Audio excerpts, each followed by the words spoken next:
முதலாவது வலது பக்கத்தில் இருக்கவங்க இன்மைக்குரிய ஆசீர்வாதத்திற்கு என்று பேச வந்திருக்காங்க. முதலாவது ஜெனிஷா டாக்னி அவர்கள், இரண்டாவது ஸ்டெஃபி அவர்கள், மூன்றாவது பெலிண்டா அவர்கள். அப்படியே என்னோட இடது பக்கம் வந்தோம்னா அது என்னங்க இன்மை மறுமை தான் பெருமையா உட்கார்ந்துருக்காங்க. நாம தான் ஜெயிக்க போறோம்னு சொல்றாங்க. அதெல்லாம் பார்க்கலாமே. சரி, ஃபர்ஸ்ட் நான் இன்ட்ரோடியூஸ் பண்ணி வச்சிருக்கேன். முதலாவதாக ஜூலிஷா அவர்கள், இரண்டாவதாக அமுதினி அவர்கள், மூன்றாவது ஜெயிஷ்கா அவர்கள். இதை கண்டு கழிக்க கூடி வந்திருக்கும் உங்கள் அனைவரையும் ஏசப்பா கொடுக்க போற ஆசீர்வாதம் மகிமைக்குரிய ஆசீர்வாதம். 2000 ஆண்டுகளுக்கு முன் இன்மைக்குரிய ஆசீர்வாதம் இந்த உலகத்துக்கு வந்தது. அதுவும் சரிதாங்க, அது இருக்கட்டும். இன்மை என்பது இந்த உலகம். இந்த உலகத்துல ஒரு மனுஷனால எவ்வளவு வருஷம் வாழ முடியும்? வேதாகத்தின்படி ஒரு மனிதன் பலத்தின் மிகுதியால் 60 வருஷம் வரைக்கும் வாழலான்னு போட்டிருக்கு. ஒருவேளை 70 to 90 வயசு வரைக்கும் வாழலான்னு வச்சுக்கோங்களேன். அதுக்கப்புறம் என்ன? மறுமை வாழ்வுதான். சரி, இனிமேலும் டிலே பண்ண வேண்டாம். இவங்க இந்த 2 அணியும் என்ன பேச போறாங்கன்னு கேட்போமா? ரொம்ப ஆவலோடு காத்திருக்காங்க. முதலாவது இம்மை ஆசீர்வாதத்துக்கே அப்படின்னு பேச வராங்க ஜெனிஷா டாக்னி அவர்கள்.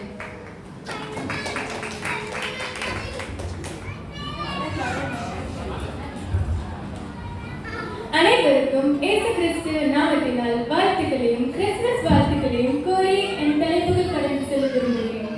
இயேசு கிறிஸ்து பிறப்பில் இம்மைக்குரிய ஆசீர்வாதம் என்னென்ன இருக்கிறது என்பதை பேசுவதற்காக நான் வந்திருக்கிறேன்.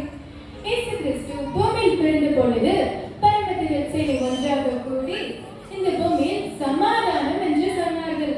இந்த பூமியில் இருக்கிற ஆசீர்வாதங்களில் எல்லாம் தலையாய ஆசீர்வாதம் சமாதானம் தானே.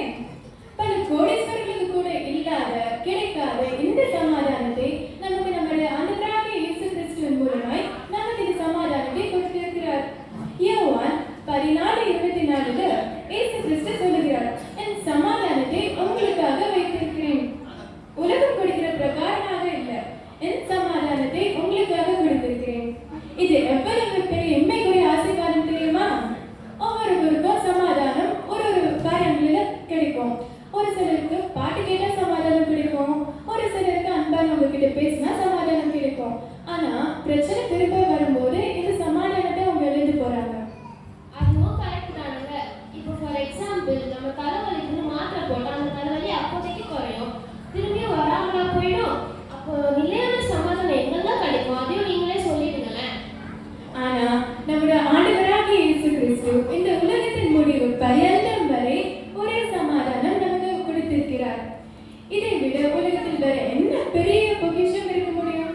ஆண்டவராகிய இயேசு கிறிஸ்து, நானே உலகத்தின் கடைசி பரியந்தமும் உங்க கூடவே இருப்பேன்ட்டு சொல்றாங்க. இதுவே பிரதானமான ஆசீர்வாதம். இதுக்கு மேல வேற என்ன ஆசீர்வாதம் இருக்க முடியும்? அப்போ அவரே கூட இருக்கும்போது நான் அக்கினி மேல நடந்தக்கூடிய பயப்பட மாட்டேன். அப்படிதான் ஷாத்ராக், மேஷாக், ஆபேத்நேகோ நெருப்புக்குள்ள நடந்தாங்க. பயந்துக்கிட்டவா நடந்தாங்க? இல்ல ஐயோ அம்மான்ட்டு சொல்லிட்டே நடந்தாங்க? இல்ல, சமாதானமா தான் நடந்தாங்க. அரசரை பார்த்து வியந்து போகிற அளவுக்கு நடந்தாங்க. இழந்து போனதை தேடவும் ரட்சிக்கவும் மனுஷகுமாரன் இந்த பூமிக்கு வந்தார். எப்படி ஒரே ஆதாமின் மூலமாக எல்லா சந்ததியிலும் பாவம் நுழைந்ததோ, அப்படியே ஒரே மனிதரான இயேசு கிறிஸ்து மூலமாக எல்லா சாபங்களையும் அழிக்கப்பட்டது. மறுமை ஆசீர்வாதம் இருக்கட்டும். ஆனா இந்த பூமியில் வாழும் வரை நமக்கு இம்மைக்குரிய ஆசீர்வாதம் ரொம்ப தேவை. ஆண்டவரிலிருந்து போன ஆசீர்வாதம் எனக்கு இப்ப கொடுத்திருக்கிறார் இயேசு கிறிஸ்துவின் மூலமாக. உங்க ஒவ்வொருவருக்கும் கொடுத்திருக்கிறார், நம் அனைவருக்கும் கொடுத்திருக்கிறார். எப்படி கொடுத்திருக்கிறார்? இயேசு கிறிஸ்துவின் பிறப்பின் மூலமாக தானே. நீங்க ஒரு வேளை யோசிக்கலாம், ஆண்டவர் என்ன சொன்னாரு? அவருடைய ராஜ்யத்தை தேவையான சொன்னாரு. கரெக்ட், நம்ம போக்கஸ் அவர் ராஜ்யம் என்ன இருக்கணும். மற்றதெல்லாம் நமக்கு கூடவே கொடுக்கப்படும். அவர் ஒரு நாளுமே பரலோகம் மட்டும்தான் ஆசீர்வாதம் தான் சொல்லவே இல்லை எங்கேயும். அதனால் அவருடைய பிறப்பு இந்த இம்மைக்குரிய ஆசீர்வாதத்தில் தான் கொண்டு வந்திருக்கார்.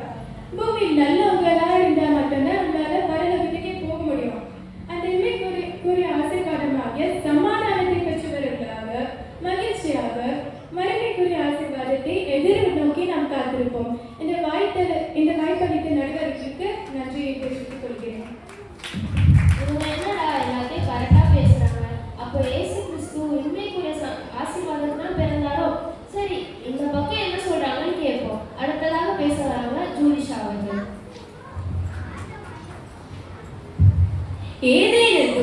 பாவத்தை போக்க இந்த பூமியில் மனிதனாக பிறந்த ஆண்டவரே இயேசு கிறிஸ்து நாமத்தில் உங்கள் அனைவருக்கும் அன்பின் வாழ்த்துக்கள். இம்மையில் ஆண்டவராகிய இயேசு கிறிஸ்துவை அறிவித்து பரலோகத்தை சந்தோஷப்படுத்தும் நடுவர் அவர்களே, ஏனோக்கை போல அப்படியே மறுமைக்கு எடுத்துக் கொள்ளப்படும் என்று வானத்தை அண்ணாந்து பார்த்துக் கொண்டிருக்கும் எதிரணியினரே, உங்கள் அனைவருக்கும் வாழ்த்துக்கள். நீங்கள் என்ன வலது பக்கத்தில் இருந்தானா ஜெயிப்பீங்களா என்ன? நாங்க இடது பக்கத்துல இருந்தோம் ஜெயிப்போம். இம்மை ஜெயிக்காது, மறுமை தான் ஜெயிப்போம். அதனால தீர்ப்போம் எங்க பக்கம் தான். அதெல்லாம் வேதத்திலயும் சொல்றாங்க. மனம் திரும்புகிற ஒரே பாவி நிமித்தம் பரலோகத்தில் சந்தோஷம் உண்டாகும். என்கிட்ட 2 கார் இருக்கு, நான் பரலோகம் போக முடியுமா? ஆமா, என்கிட்டதான் ஒரு பைக்கும் ஒரு ஆட்டோவும் இருக்கு. என்னால போக முடியுமா பரலோகத்துக்கு? இல்லங்க, மறுமைக்குரிய ஆசீர்வாதம் என்னவென்று நாம் தெளிவாக தெரிந்து கொள்ள வேண்டும். இயேசு என்ற பெயருக்கு என்ன அர்த்தம் தெரியுமா? அவர் பாவங்களை நீக்கி ரட்சிக்கிறவர். உண்மையிலேயே நாம் செய்த பாவத்தை நாம் உணர்ந்து மன்னிப்பதுதான் ஆசீர்வாதம். சகைவை நம் எல்லாருக்கும் தெரியும். அவரை பாவி என்று எல்லாரும் எண்ணினார்கள். அவரும் உணர்த்தப்பட்டு குள்ளமாய் இருந்த மனிதன் மிகவும் உயர்ந்தவராகிவிட்டார். சில ஆசீர்வாதங்களை நான் உங்களுக்கு சொல்லுகிறேன். முதலாவது கற்பனையே, உன்னை போல பிறரை நேசி. நாம் அப்படி நேசிக்கிறோம் என்று சொன்னால்தான் இந்த உலகத்தில் பாதி ஆசீர்வாதங்கள் நமக்கு சொந்தமாகிவிடும். அடுத்ததா நம் வேதாகமத்தில் பார்க்க இருக்கும் நபர் கானானிய ஸ்திரீ, பெரும் பாடுள்ள ஸ்திரீ. சமாரிய இவர்கள் மறுமையில் காண வேண்டிய ஆசீர்வாதத்தை இம்மையிலும் பெற்றிருக்கின்றனர்.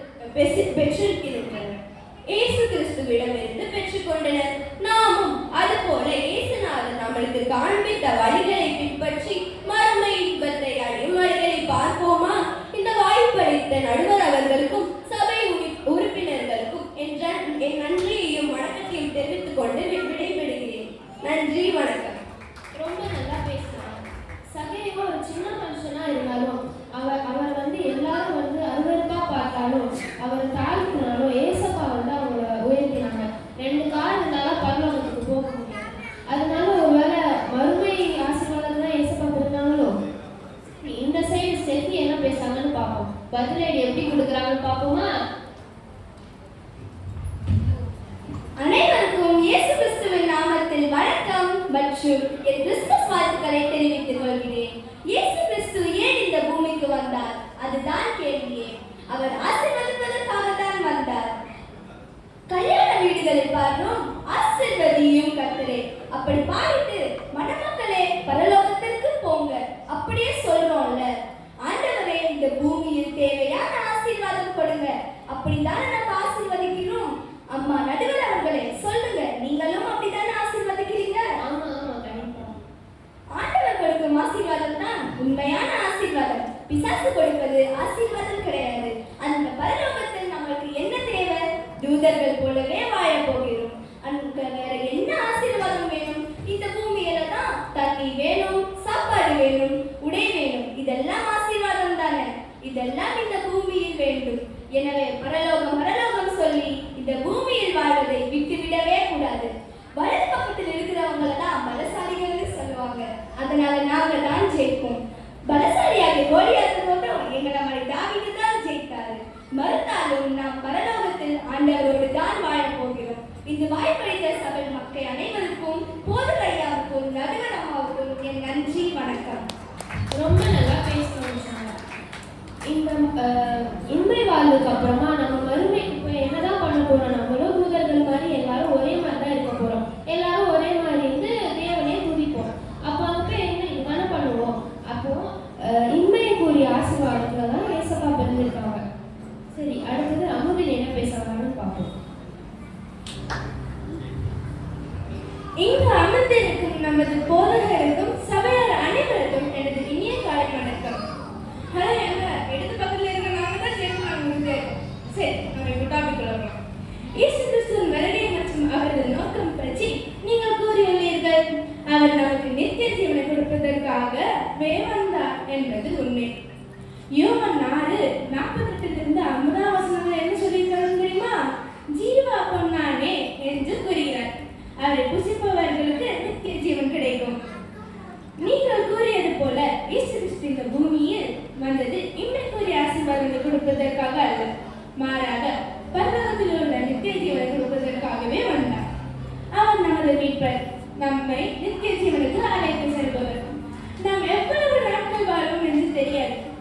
கொடுப்பதற்காகவே இயேசு கிறிஸ்து வந்தார். ஆமா, அதுவும் கரெக்ட் தான். இன்னைக்கு இருக்கிறவங்கள நாளைக்கு பார்க்க முடியல. கோவிட் டைம்லயும் அப்படிதானே. நம்ம எல்லாரும் உயிரோடு இருக்கிறதுக்கு காரணம் இயேசுவின் கிருபை மட்டும்தான். 1 தீமோத்தேயு 1:15 அதுல என்ன சொல்லியிருக்காங்க தெரியுமா? பாவங்களை ரட்சிக்க தேவன் இந்த பூமியில் வந்திருக்கிறார். அவர் இங்கே ஆசீர்வாதமாக வீடு, காடு, சொத்து அதெல்லாம் கொடுக்க வரல, பரலோகத்தின் ஆசீர்வாதத்தை கொடுப்பதற்காகவே வந்தார் அப்படின்னு அழகாகவும் உறுதியாகவும் வேதத்துல சொல்லியிருக்கு. ஆண்டவருடைய பெயரை மீட்பர், அவர் மீட்பவர், இறந்து கொண்டு தேடவும் நித்திய ஜீவனை கொடுப்பதற்காகவும் தான் வந்தார். யோவான் 10:28 நான் நித்திய ஜீவனை கொடுப்பதற்கு வந்திருக்கிறேன் என்று கூறியார். அப்பையுமே கொடுப்பதற்காக அல்ல, மறுமையை நித்திய ஜீவனை கொடுப்பதற்காக வந்திருக்கிறார். இந்த உலகத்திலே ஆசீர்வாதங்கள் குடிக்கிறவர்கள் அநேக பேர் உண்டு. தலைவர்கள், ராஜாக்கள், இவர்களால் அநேக ஆசீர்வாதங்களை கொடுக்க முடியும். ஆனால் நித்திய ஜீவனை கொடுப்பதற்கு இயேசு கிறிஸ்து மட்டுமே உண்டு. ஆமா, இயேசுவால மட்டும்தான் நித்திய ஜீவனை கொடுக்க முடியும். எந்த தேவனாலும் கொடுக்க முடியாது, மற்ற மனுஷங்களாலும் கொடுக்க முடியாது. நமது தேசத்தின் பிதாவான மகாத்மா காந்தி அவர்களால் இந்திய தேசத்திற்கு ஆசீர்வாதம் வழங்கப்பட்டது. தென் ஆப்பிரிக்காவில் நெல்சன் மண்டேலாவினால் ஆசீர்வாதம் கொடுக்கப்பட்டது. ஆனால் இயேசு கிறிஸ்துவோ நரகாகினியில் இருந்து மக்களை மீட்கவே வந்தார். ஆகவே நாம் எவ்வளவு நாட்கள் வாழ்வோம் என்று நிலையற்ற வாழ்க்கையை முடித்துவிட்டு நாம் மீண்டும் நித்திய செல்வத்திற்கு தேவன் இந்த பூமியில் மனிதனாக வந்தார். இந்த வாய்ப்பு அளித்த திருச்சபை போதகர், நடுவர் அவர்கள் மற்றும் சபையர் அனைவருக்கும் எனது அன்பான கிறிஸ்துமஸ் மற்றும் புத்தாண்டு நல்வாழ்த்துக்கள். நன்றி, வணக்கம். இவங்க கேட்டு ஈஸியா தீர்ப்பு கொடுக்கலான்னு பார்த்தா இவங்க ஒரு செக் பண்ணி வைக்கிறாங்க. சரி, இந்த சைடு என்ன சொல்றாங்கன்னு பார்ப்போம். அடுத்ததாக பெலிண்டா அவர்கள். அனைவருக்கும் வணக்கம். கிறிஸ்து பிறந்தால் உண்மைக்குரிய ஆசீர்வாதம் தான். கிறிஸ்து எதற்காக இந்த பூமியில் வந்தார்? நம்மை ஆசீர்வதிக்க தானே. நம்ம கல்யாண வீடுகளில் ஆசீர்வாதம் கத்துறேன் என்று பாடுறோம் இல்லையா?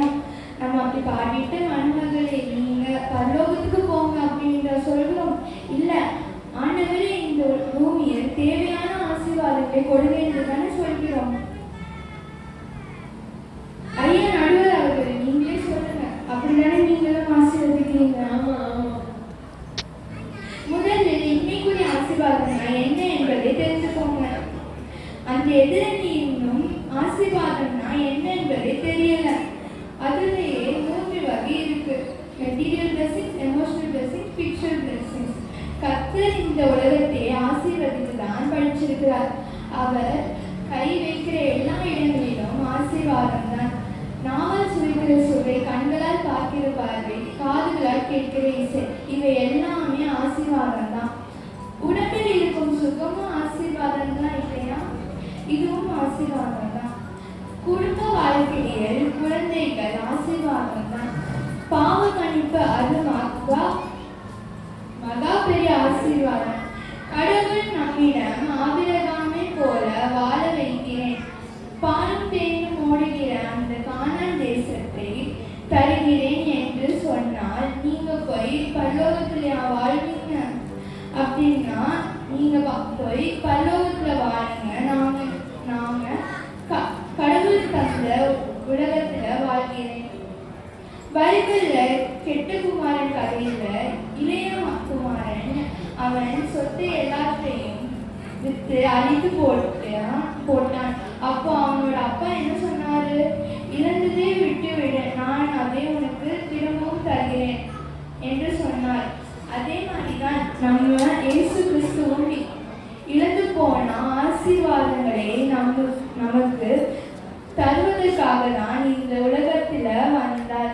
எனவே கிறிஸ்துவின் பிறப்பு ஆசீர்வாதம், கிறிஸ்து பிறப்பின் ஆசீர்வாதம் இன்மைக்குரிய ஆசீர்வாதம் தான் என்று கூறி முடிக்கிறேன். நன்றி. இவங்களும் ரொம்ப சிறப்பா பேசுறாங்க. இப்போ கடைசியா ஜெயிஷ்டா என்ன பேச வராங்கன்னு பார்ப்போமா? மறுவாழ்வுக்காக பேச வந்திருக்கும் எங்களுக்கு நல்லது ஒரு தீர்ப்பினை வழங்கும் எங்கள் நடுவர் அவர்களே, இன்மைக்குரிய வாழ்வுக்காக பேச வந்திருக்கும் எதிரணியினரே, மறுமைக்குரிய வாழ்வை எல்லாருக்கும் அனுபவிக்க வேண்டும் என்ற கண்ணோக்கத்தில் எங்கள் எங்களுக்கு நல்வழியில் போதிக்கும் எங்கள் போதகர் அவர்களே, எல்லாரும் விசுவாசத்தோடு இங்கு அமர்ந்திருக்கும் அனைவருக்கும் என் அன்பின் வாழ்த்துக்கள். வலது பக்கம் இருக்கிறது பெருசு இல்லைங்க, ஆண்டவரின் நியாயம் தீர்ப்பாப்போ வலது பக்கம் இருக்கதாங்க பெருசு. அதனால நாங்க தான் ஜெயிக்க போறோம்னு நினைக்கிறோம். இன்மைக்குரிய வாழ்வு குறித்து தான் ஏசப்பா போதிகளுக்காக தான் இந்த உலகை அவதரித்தார். அவங்க நம்ம எப்படி வாழ்ந்தா இன்மைக்குரிய வாழ்வில நம்ம எப்படி வாழ்ந்தா மறுமைக்குரிய வாழ்வில சேர முடியும்னு சொல்லிட்டு நல்லா போதித்தாரு.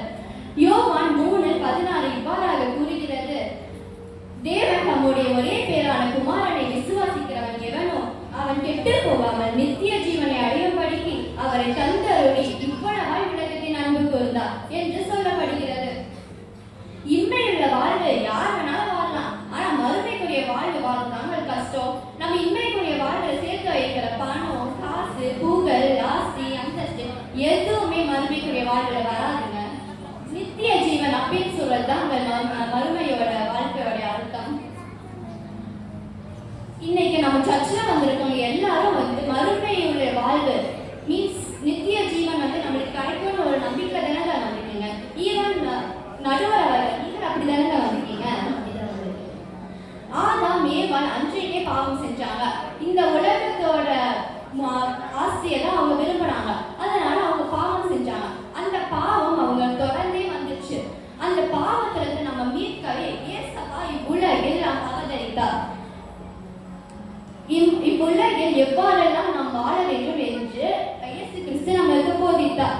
இன்மைக்குரிய வாழ்வு நாம் யார் வேணாலும் வாழலாம், ஆனா மறுமைக்குரிய பரலோக ராஜ்யத்தில் பிரவேசிக்கணும்னா நம்ம பரிசுத்தமாக வாழ்ந்து நம்மை நாமே தயார்படுத்த வேண்டும்.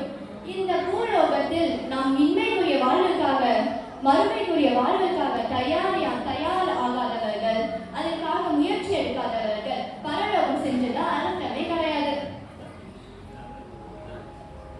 எனவே நடுவர் அவர்களே, மறுமைக்குரிய வாழ்வுதான் சிறந்தது என்று ஒரு நல்ல தீர்ப்பினை சொல்லுங்க. இந்த வாய்ப்பினை அளித்த சபை மக்களுக்கும் போதகர் அவருக்கும் நன்றி சொல்லி விடை பெறுகிறேன். நன்றி, வணக்கம். ரொம்ப தெளிவா பேசினாங்க. இந்த உலகத்துல நல்ல போராட்டம் போராடினாதான் மறுமை வாழ்வில நமக்கு நித்திய ஜீவன் கிடைக்கும். சரி, இப்போ தீர்ப்பு என்னன்னு பார்த்துடலாமா? இரு அணியாரும் சிறப்பாக பேசி முடிச்சிட்டாங்க. இப்போ நம்ம திறமைக்கு தீர்ப்பு வழங்க வேண்டியது என்னோட கடமை. ஆண்டவரே இந்த பூமிக்கு வந்தது, அவர் தம்மையே தந்தது, நம்மளை மீட்டது எல்லாமே அவர் நம்ம மேல வச்ச அன்புனாலதான். தேவன் இந்த உலகத்தை சிருஷ்டித்தார். இந்த உலகத்துல இருக்க மனுஷனை விண்ணகம் கூட்டி செல்ல வேண்டுமோ அவன் மண்ணு கூடியவன் அல்ல விண்ணு கூடியவன் என்று அதை காமிக்கவே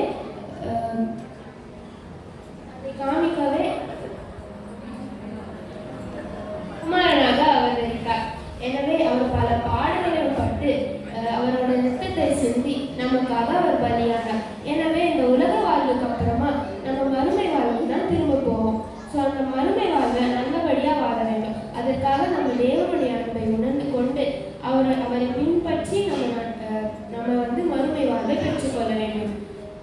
அதனால இயேசு கிறிஸ்துவின் பிறப்பு இன்மைக்குரிய ஆசீர்வாதத்துக்கு மட்டும் இல்லை, மறுமைக்குரிய ஆசீர்வாதத்துக்கு தான். எனவே இரு